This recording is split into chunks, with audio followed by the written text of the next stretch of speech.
All right, so we are joined from Chicago by the one and only Jewell Hillery, anchor reporter up there at WGN TV, Chicago's very own Channel 9, one of the largest news channels in the world, or in the country. We thank you so much for joining us today. We've got a room full here with us at Velma Jackson High School, and we're in the Arts and AV Career Cluster, and we're recording this for our friends at Madison Central, Rosa Scott, Ridgeland High School, Germantown High School, the Academic Options Center, and our YouTube channel. So thank you so much for joining us today. Now, you're Got a originally from large crowd. Chicago. Okay.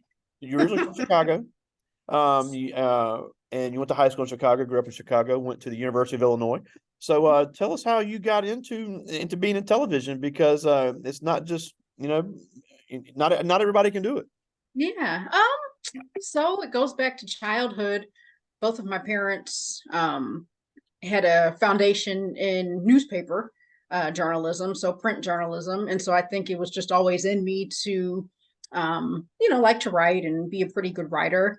And I remember I would always watch the news before I was going to school, as early as like fifth grade, turn on the news in the morning, see what's happening. And at that point, I was like, oh, that's something that I really want to do. But it was more like, oh, the anchors are really pretty. That seems cool. It seems glamorous. So it was more from like that vantage point at that time. But around my junior year of high school, I think my mom, she asked me, like, what do you think you want to do as a career? What do you think you want to study in school? And I told her broadcast journalism.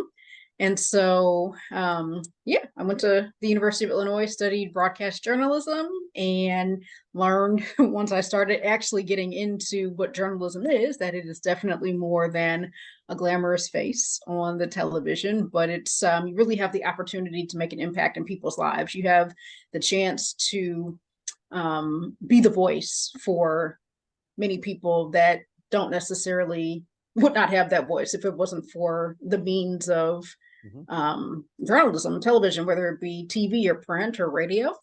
And so, yeah, that's kind of, it started as a childhood dream. And so after college, I went to grad school, and long story short, did a lot of hard work and landed in Chicago about a year and a half ago. Yeah, and it's the third largest TV market in the United States. You guys have over 3 million potential viewers, which is just crazy to think about. Now, and you did also, before you got to Chicago, you did spend several years here in Jackson with WLPT and WAPT. So talk about, in a newscast like WAPT, WLBT, and even in WGN, there's a lot of people working off camera as well. Oh, So absolutely. if somebody wants to work in television and maybe they don't want to be on camera, maybe they say, well, I can't really talk, but I really like the technical aspect. There's a lot of people that go into making the news. Oh, yeah, absolutely. I always try to give credit to the people that are working behind the scenes, because if it was not for them, um, I wouldn't be able to do what I'm doing. But I can tell you, I'll answer the question, but when I was in college, I had a job at the local television station as like a behind the scenes person. And so I learned how to do the graphics on TV. They're called CGs. I think it's character generators. I don't remember the exact term, but I mean, I learned how to do a lot of that. Like I worked the camera, I did the teleprompter at one point. That stuff is hard. Like I thank God for a good teleprompter operator, because if you just push the button the wrong way, that can have us either messing up what we're saying or speeding it up really fast. So it's very important to have people that are not on air as well. And so yeah, there's producers. Those are the folks that write much of the show, and in a sense organize, if you, for lack of better words, like put in place what story goes first. If we're going to lead with weather, if you're going to lead with a political story, if you're going to lead with crime. So they kind of have they're kind of like the boss, I guess you can say, the producers of the shows. There's, like you mentioned, a technical aspect. There's directors. There are people that operate the cameras. There's more careers than I can even speak of. But yes, there's definitely more people behind the scenes than in front of the camera that make everything look smooth and go smoothly. So yeah, Yeah, you don't and have we to were be just on we there. were just watching a video before you came on that kind of went along with that, and I'm glad you mentioned that, because it's not just the glamour you see. Because when Mm-hmm. people are on TV is when everybody else is home. So you guys are at work either really late or really early because that's when people are home to watch television. So Mhm. you have to get there really early in the morning or stay really late at night. You've got to have everything written. Have to have everything prepared, and then you've got to have your face on. And when that red light goes on, boom, you're on live television. So there is a lot of preparation that goes into a newscast. Yes, absolutely. Absolutely. Yes. And also, and you talked about, the technical skills, but there also is a lot of writing skills. Mhm. You have to write your own content, and in some cases, you even have to edit your own content. And we have some great programs here in Madison County where students can edit their videos, and that's something that news people that a lot of times the anchors and reporters have to do themselves. Yeah, when I was in Jackson, well, yeah, even before Jackson. So I started off in Rockford, Illinois, which is right outside of Chicago. But in those markets, I definitely edited my own videos, often a one-woman band, where you're out there with the camera and the tripod and you shoot it yourself, and then you have to come back and edit it. So those are good skills to know for sure. Here in Chicago, things are different. So we have other folks that do that. But it's definitely a good skill to have to, know how to edit, know how to shoot. And writing is the foundation of it for sure. Being a good writer, being a conversational writer when it comes to television and radio. Yeah. Now, I'm always curious. I always ask this: is it hard to get used to a schedule where you're at work so early in the morning? So um, I guess it depends on the person. When I was at WLBT, I worked the morning shift for 6 years. I had to be in at 4 a.m. So I was waking up at like a few minutes before 3, getting off around 1 or 2. And it puts it puts a pressure on your body for sure. But there's kind of some pros and cons because then it's like you're off by 1 o'clock. Then it's like you're tired.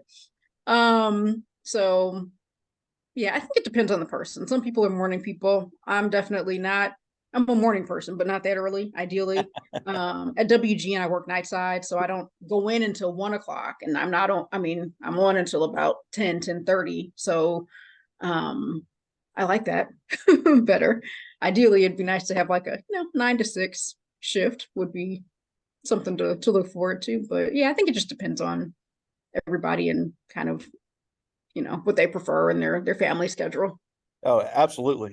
Yeah, and that's the thing. Like, I'm friends with Howard Ballou here, and I don't know how he, Mhm. he does it. Being at work so late every night with his kids. But hey, if you can make it work, you can make it work.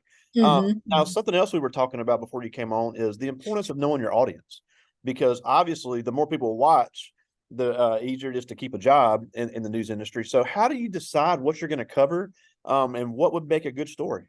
Mhm. So, the decision editorial making process, at least in most TV stations, is a collaborative effort. So I don't, I'm not the one who says, okay, I'm going to go cover this story today. We usually, not usually, but we have an editorial meeting several times a day, where the reporters, producers, the people that work the assignment desk, the assist, everybody is in on this meeting. We throw out the ideas, we throw out what's happening, and a lot of times in Chicago, it's more there's a lot of stuff going on here. Oh, yeah. So sometimes it's not necessarily what I may have pitched, but just what the big story is of the day. We just recently had a runoff election, so we have a new mayor, so that took up headline for several weeks. We were covering that. Unfortunately, crime a lot of the times takes precedence. I know that's the same in Jackson often, but it's a collaborative effort. But I definitely do try to come to the table with ideas. And there are days when they're saying, okay, Jewell, you can do your story. But yes, it is important to know your audience because you want to be able to, keep people tuned in and watching. So the more that we can cover a story that impacts, a large amount of people is typically what we're going for.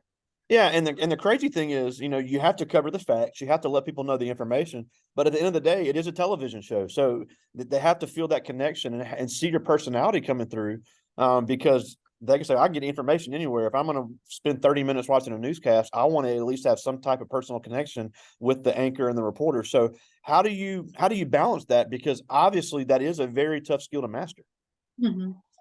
In terms of like trying to have that connection with the viewers. Absolutely. Yeah. Yeah, I think social media helps a lot with that, because that's something that I have that can be a challenge at times. If I'm just on a bunch of crime and, sad stories, it's hard to show personality, on a murder scene, or at a political event, something where you have to really remain unbiased and neutral.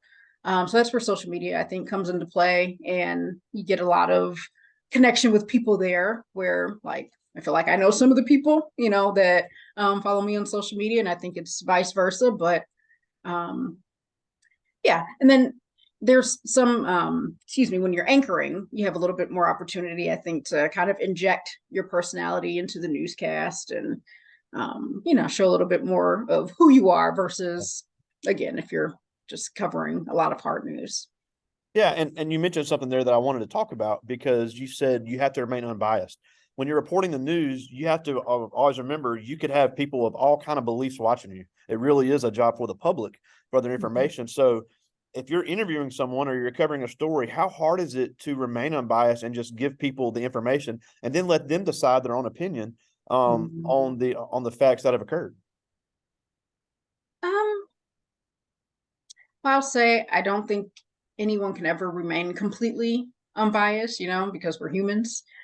But for me personally, I just I go into it like this is my job. This is not, yeah, I'm supposed to give the facts. I want to provide a story that's accurate, that's factual, and from there, then people can say whatever they want to say. So I won't say it's easy, but for me, it's not a huge challenge. I've come across some situations, like there was a time when I was in Mississippi, there was a wasn't the KKK, but one of those like white nationalist groups that had a rally or something. I think it was at Ole Miss.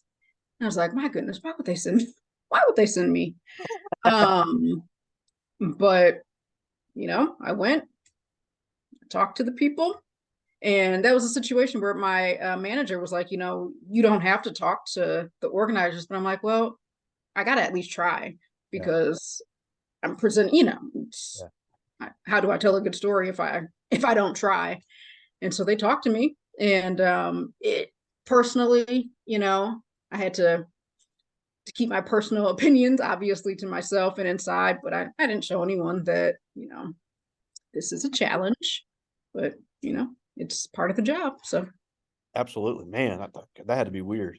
Now, I mentioned now here at Belman Jackson, we have our Digital Media Academy, and we also have it. They have it at Madison Central and at our MCTC Center, and we're trying to get more young people involved in this field. But how important is diversifying this field? Because you see a lot of men.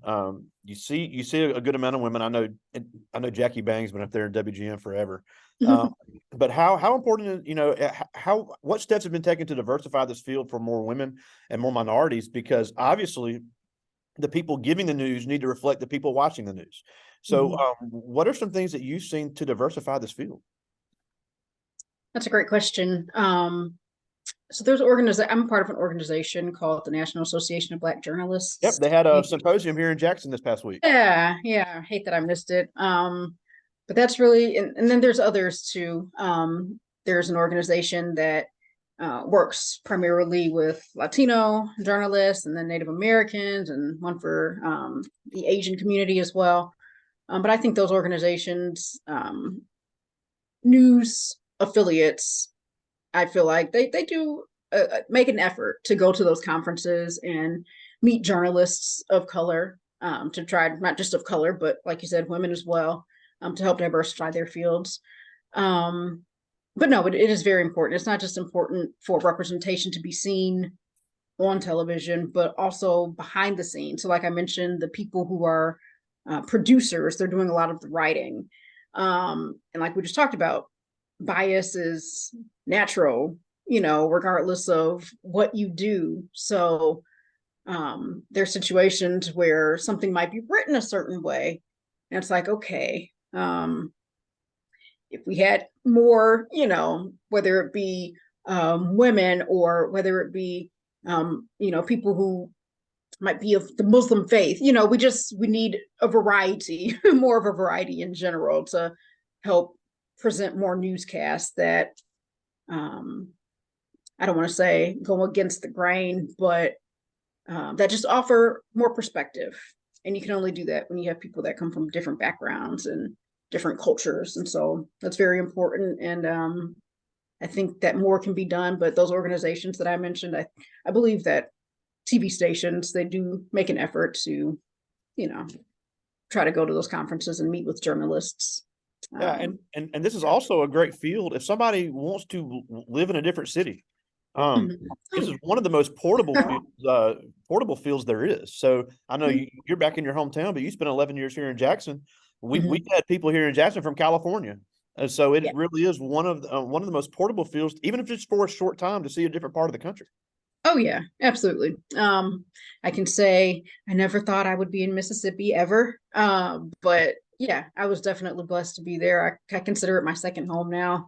Wow. Jackson, that is. But yeah, I love Mississippi. I love the people of Jackson. I miss it. I miss the weather. It's still cold here. Like, yeah. All right, so I do have some questions from the students, so I'll get to as many of these as I can. This first one is Jayla Chambers. She's in 9th grade, and she asks, "Have you ever been stressed about a topic or a deadline?" Yes, every day. I say that jokingly, but no, seriously. And I'm a very laid back and calm person, so I'm like, how did I get into this industry where I'm always up against a deadline and there's always just some amount of stress? But yes, I can say particularly with topics that I might not be as comfortable with. So, for instance, I have a master's degree in public affairs reporting, which is political reporting. Wow. However, it's not my favorite thing to cover. And if you've ever sat in on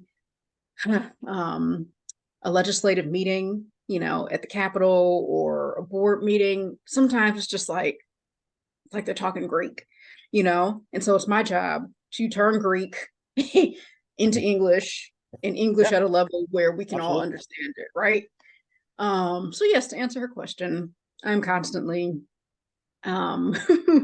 stressed at times and under a deadline. Like I said, I get in at work typically at 1:00.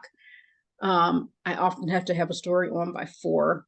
And so that means I've got to go out and interview people. That means I've got to make phone calls. I've got to write, so there's never a dull moment. Never. Wow. And that's a good point. I didn't even think about that, because if something is complicated, it is the journalist's job and the news reporter's job to make it understandable for the people watching. And especially, I know with life up there, you've always got something going on. And if people don't understand the way the government's working, it's the news people's job to enlighten the viewers to say, look, here's what's happening. This is why your tax money is being used, or however.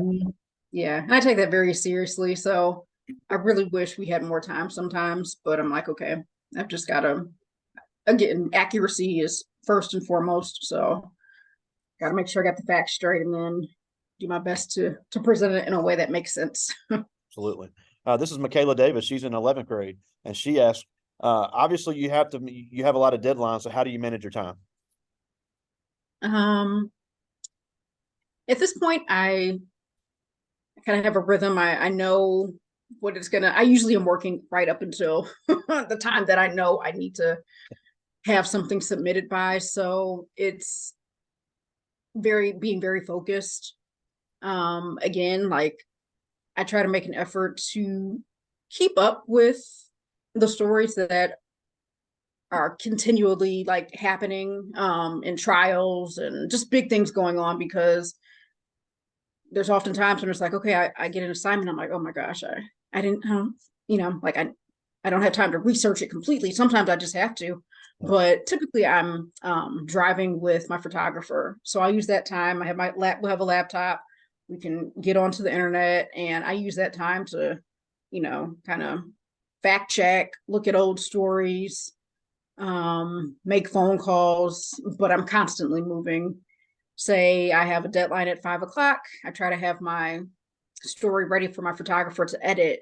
I try to give him an hour, ideally. Sometimes that's not always possible. But yeah, it's always just being focused. And then there's a lot of times where new information is coming in. And so it's it's just a spinning wheel of, okay, got to get it done, figure out how to get it done, Yeah. So hope Oh, that answers the question. here's a good one. This is Christian Mitchell. She's in 11th grade, and she asked, "What do you think makes you unique as a news anchor?" What do I think makes me unique as a news anchor? That's a great question. Well, I think that that's a good one. What makes me unique? I think that genuinely I care for people, and I don't want to say other people don't. But I know this can be a very competitive field. Yeah. And obviously I do have a sense of, competition at times, but I really try to think of the stories that I cover like they're not just stories, these are people. It could be me, it could be someone that I love, it could be a relative. And so I just try to be genuine. I try to be human. I don't try to live up to some persona of, oh, I'm a news anchor. And no, when I'm not on air, I don't like to wear makeup. I'm really just truly an average, normal person who has a public job. And yeah, and then we talked about this a little bit, but like in terms of representation as an African American woman, um, I don't know, who I can't see who is looking at us right now, but in terms of my hair, I wear my hair naturally. That's something that is becoming more common now for anchors and I reporters. know we had a big controversy in Jackson about that a few years ago. Yeah, and so when I first started in Jackson, I used to wear my hair straight. I would wear, pieces, hair pieces and all that type of thing. And I just got to the point where I was like, no, I just want to be myself. It's awesome. And so that was one of the best things that I could have ever done, was to go natural with my hair. So I think that makes me unique too. I think I physically stand out, but also just trying to come across as a normal person that cares about the people that I cover. That's Helps me awesome. stand out too. Now, here's an interesting question. This is Amari Williams. He's in 9th grade, and he asked, "What do you think sets news television apart from other genres of television?" Other genre. Okay. Um, so if I'm speaking like specifically like journal, broadcast journalism, TV, um, it aims for the facts, it aims for accuracy, compared to like reality TV or something like that, where you can just kind of go off the cuff and, do and say what you want. Um, there's standards when it comes to journalism. Morals and ethics come into play. You have a responsibility to, go through a checklist of things before you present something on air. You can't just, I can't just Google something and say, oh, yeah, and report that. No, I've got to search for truth. I've got to search for accuracy. I have to at least make a phone call. But you can't just, not supposed to, I should say, just go off the cuff, unless it's some type of opinion show. So yeah. I just got two more from the students. This is Lakeria Jackson. She asked, "What is the hardest thing about your job?" I would say the deadlines for sure. Whenever I get my assignment for the day, like I'll get a note from the producer, this is what you're doing. Let us know if we can do anything. And I jokingly am always like, can I have another day? Because it's like I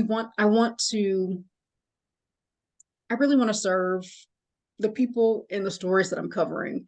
And just because of how many shows we have and just how many things we have to put out there, there are times when I'm not able to fully invest what I would want in a story.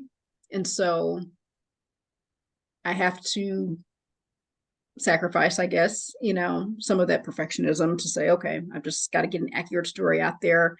It can't be 5 minutes, but I can get the truth out there and accurately do a story in a minute and a half, 2 minutes. So yeah, the deadlines for sure. The schedule can be at times, depending on, what times you're working, can be stressful. But yeah, I would say The deadlines. All right, I just got one more from the students, and I love this one. This is Nisbick Johnson. He's in 9th grade, and he asked, "What are some things you would tell your younger self?" What do I tell me? Not to limit myself, to believe that you can truly do anything that you put your mind to. Yeah, to believe in yourself, to truly believe in yourself. If there's something that you want to do, go for it.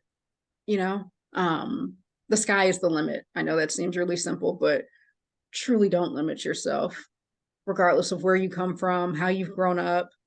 You can do whatever you put your mind to. And I would say that in most things, it's more about your confidence versus your ability. Now, of course, like if you're going to become a surgeon, you do have to, you got to know what you're doing to do surgery, or, to be a doctor or something like that.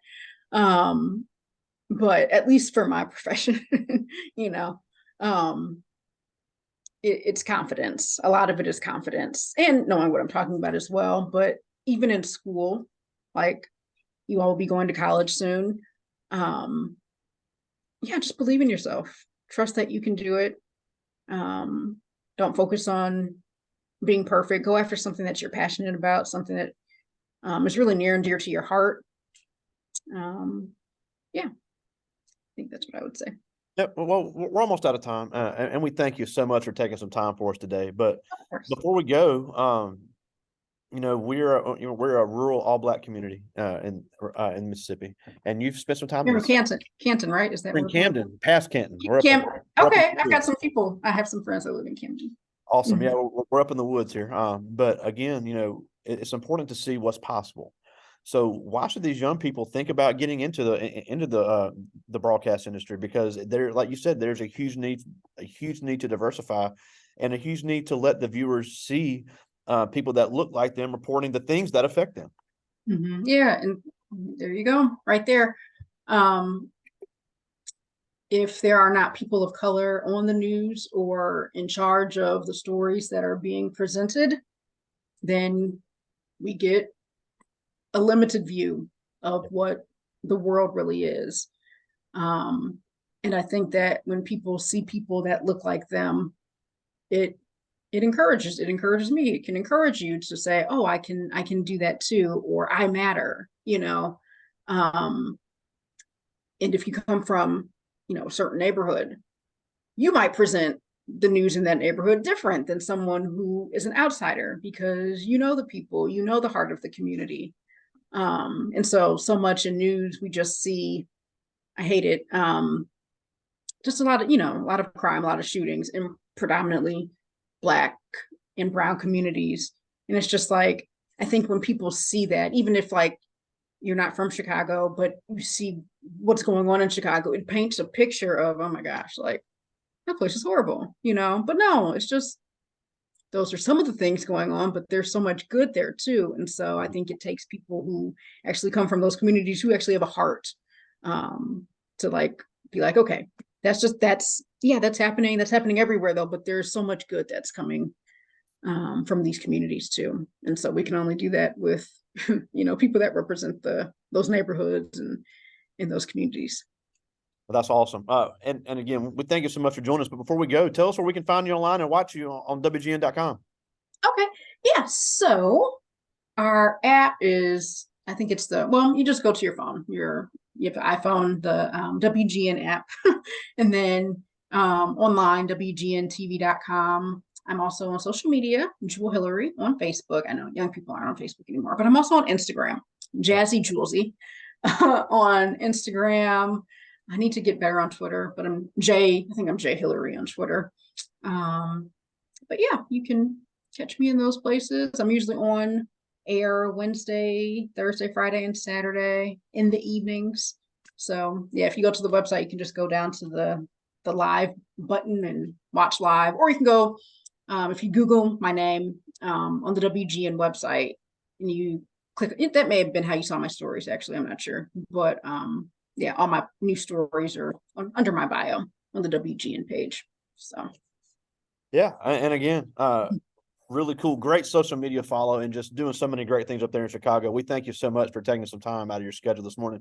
Jewell Hillery, WGN TV Chicago, Chicago's very own Channel 9. Thank you so much for joining us today. Thank you, Greg. I appreciate it. Thank you for having me. Next time you're here, we got to have you on campus. That'd be great. Oh yeah, I would love to do that. Love to do that. All right. Talk to you soon, my friend. Okay, thank you. See ya.